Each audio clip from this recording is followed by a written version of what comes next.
what extreme loss of pressure will do to the human body. In the wake of the 2023 Titan implosion, another disaster of a similar flavor has returned to the fore. The Byford Dolphin accident in 1983.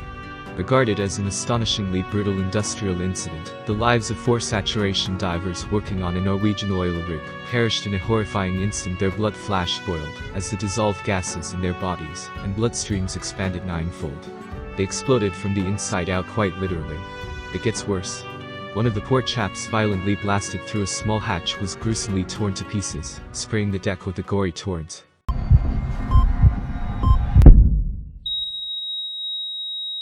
British diver Roy Lucas and tender Billy Crammond both met a violent end on the Byford Dolphin. Like the 5 Titanic explorers, these 5 industrial workers from a generation earlier were victims of a catastrophic failure. They were all very dead, very fast, and in a very unpleasant manner. The Byford boasted a small crew of 4 saturation divers that could perform maintenance work on the submerged part of the rig. Operating at a depth of 80 meters, 270 feet, these divers were subjected to 9 atmospheric pressures of the ocean, bearing down on them for weeks. This is where the saturation in saturation diving comes into play. As you descend into the ocean, the weight of the water applies pressure to every cell in your body. The pressure even compresses the molecules of gaseous nitrogen taken in by your lungs, causing the nitrogen gas to dissolve into the bloodstream. The deeper you go and the longer you stay underwater, the more nitrogen gets dissolved. But the absorption of nitrogen was never the problem. It's when the diver tries to ascend to the surface too quickly. Think of it like shaking a 2-liter bottle of soda and opening the cap. The gases that were contained under pressure instantly form bubbles and expand. That's pretty much what happens inside a diver's body when they suffer decompression sickness, or the bends. Nitrogen bubbles form in the bloodstream, and these can prevent the circulation of blood. Divers can experience excruciating joint and muscle pain, delirium, paralysis, heart attacks and strokes. Saturation divers live up to a month in pressurized chambers. It enabled the Byford divers to spend up to 28 days at 9 atm, and only decompress at the end of their shift. At 4 a.m. on November 5, 1983, disaster struck the Byford saturation divers and their diving tenders, support crew. British divers Edwin Coward and Roy Lucas were resting in the dive chamber, while Norwegian divers Bjorn Bergersen and Truls Hellevik were returning from their shift in the transfer capsule. The capsule was hoisted from the water and docked to the living chambers by tenders William Crammond and Martin Saunders, allowing Bergersen and Hellevik to climb through a short trunk to join Coward and Lucas. The normal procedure was for the divers to first seal off the trunk, a short connecting passage secured by a hatch, and isolate the chamber, so the tenders could depressurize the capsule to 1 atm, and detach it from the airlock.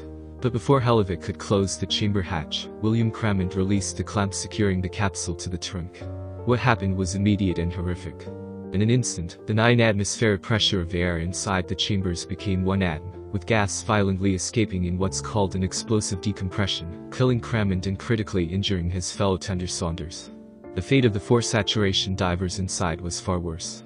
A casual recreational diver surfacing with a lung full of air at just 10 meters depth can burst their lungs. In stark contrast, the Byford divers endured a near-instant decompression from 9 atm to 1 atm. The result was their blood bubbled up as if it was boiling, with the autopsy report stating that around major blood vessels. Put it another way, the blood of these divers quite literally flash-boiled. It doesn't end there. The 4th diver, Truls Hellevik, suffered the most grisly and undignified death. At the moment of the accident, Hellevik found himself standing by the trunk, right beside the partially opened hatch to the living chamber that he was about to close. As the chambers explosively decompressed, his hapless body was instantly and mercilessly pulled out through an opening so narrow, 60 centimeters, that it tore him open and ejected his internal organs onto the deck. The scalp with long, blonde hair was present, but the top of the skull and brain were missing. The base of the skull was a collection of tiny bone fragments only. The soft tissues of the face were found, however, completely separated from the body just below the shoulder joint. The upper right arm was torn to pieces, but still attached to the body. Both hands had been separated from the lower arms. The right thigh, leg, and foot were missing, but the knee joint was found. Even the spinal column and most of the ribs had been expelled. The liver had been found somewhere on the deck. It was complete, as if dissected out of the body. Hellevik's body was forced through a tiny opening so rapidly that it resembled precision surgery on some of his organs. At Byford, the pressure inside the decompression chamber dived from 9 atmospheric pressure to 1, almost instantly. Everything inside the chamber, including what's inside the divers, wanted to go outside of it. As a result, the three divers Bergerson, Coward and Lucas, quite literally exploded from the inside out, while the violent escape of air near the hatch, equivalent to roughly 25 tons of force, squeezed Hellevik's flesh and meat through what must have felt like a metal straw.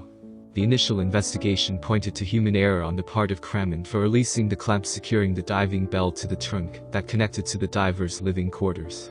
The lengthy lawsuit and independent investigation would reveal in 2008, some 26 years later, that faulty equipment was to blame, leading to Crammond's posthumous exoneration.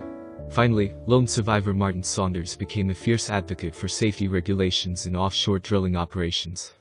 Thank you for watching. Don't forget to hit that subscribe button, leave your comments below, and like, share, and subscribe so you don't miss our next video.